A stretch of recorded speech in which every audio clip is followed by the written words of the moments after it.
Top quality और consistent performance के लिए सिर्फ सिल्वर पंप नाम याद रखना।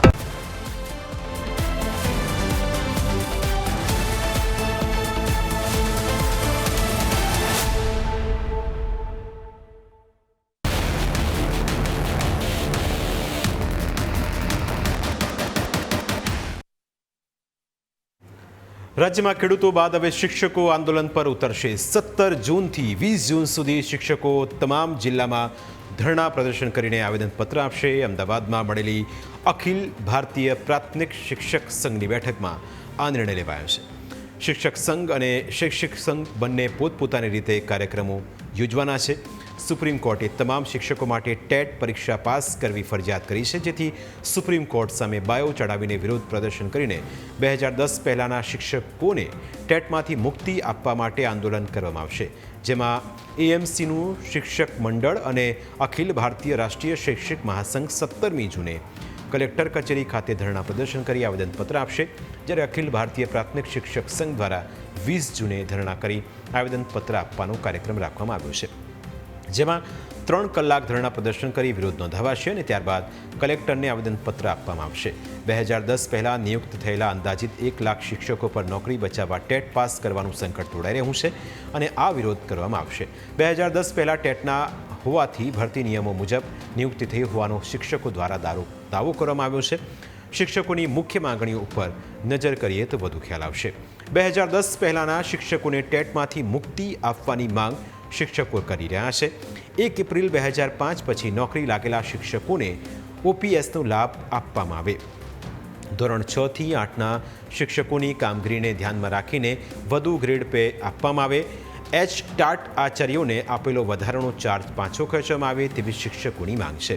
હકીકતમાં સુપ્રીમ કોર્ટ દ્વારા આપવામાં આવેલા માર્ગદર્શક ચુકાદા બાદ રાજ્યના શિક્ષક અને શિક્ષણ વિભાગે જરૂરી કાર્યવાહી શરૂ કરી છે।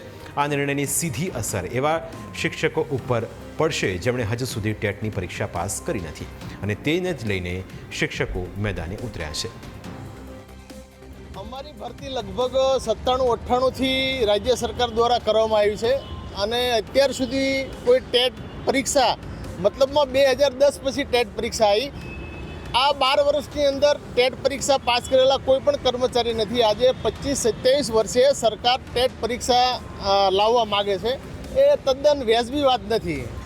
આ સાથે સાથે અમારી બીજી 2-4 માંગણીઓ પણ અમે આની સાથે જોડી છે કે 1/4/2005 પછીના જે અમારા શિક્ષકો છે એમને જૂની પેન્શન યોજના મળે, સાથે સાથે 6 થી 8ના શિક્ષકોને જુદો ગ્રેડ પે મળે, સાથે સાથે વર્તમાન સમયમાં જે રાજ્ય સરકાર દ્વારા એસ્ટાટ આચાર્યોને વધારાનો શાળાનો ચાર્જ આપવામાં આવ્યો છે। આવા 2-4 પ્રશ્નો અમે આની સાથે સામેલ કરેલા છે।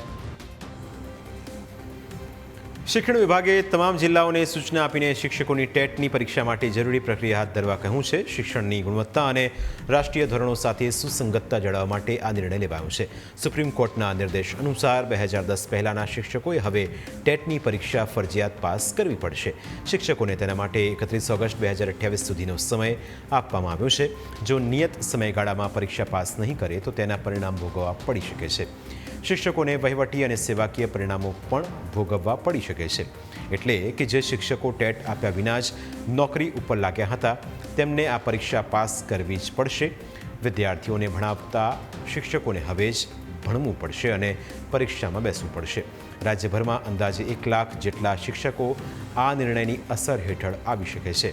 શિક્ષણ વિભાગ હવે જિલ્લાવાર માહિતી એકત્રિત કરીને એવા શિક્ષકોની યાદી તૈયાર કરી રહ્યું છે, પરંતુ શિક્ષકોએ તેનો સખત શબ્દોમાં વિરોધ કર્યો છે।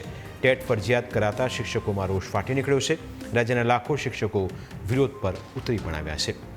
હાલની સ્થિતિએ 2010 પહેલાંના શિક્ષકોએ ટેટ ફરજિયાત આપવી જ પડશે, પણ શિક્ષકોના વિરોધ બાદ હવે સરકાર આ બાબતે ફેરવિચારણા કરશે કે કેમ તે પણ એક મોટો સવાલ છે।